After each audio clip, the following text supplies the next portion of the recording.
now with our big story for tonight. Duval County school leaders making an effort to catch up in one category.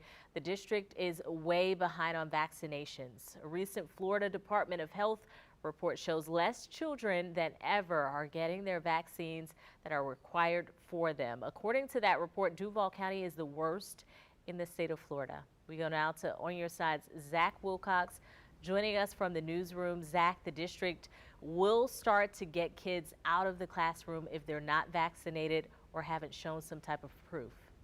Yeah, Destiny, and that shows just how seriously district leaders are taking this. Now, I want to be clear, we're not talking about coronavirus vaccinations here. We're talking about the series of shots that kindergartners and 7th graders are required to get, stuff like measles, polio, and tetanus. Now, Duval is drastically behind, so the district is upping its efforts.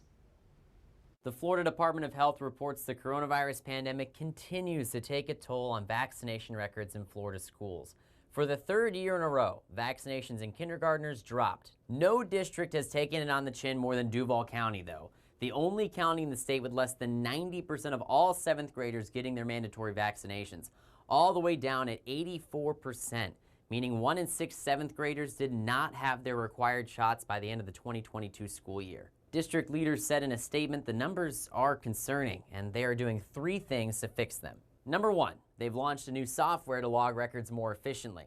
Number 2, district staff is now overseeing exemptions, a job the health department is supposed to do, but district leaders say it needed more direct oversight. And number 3, retraining principals and front office staff on the procedures for issuing and clearing exemptions.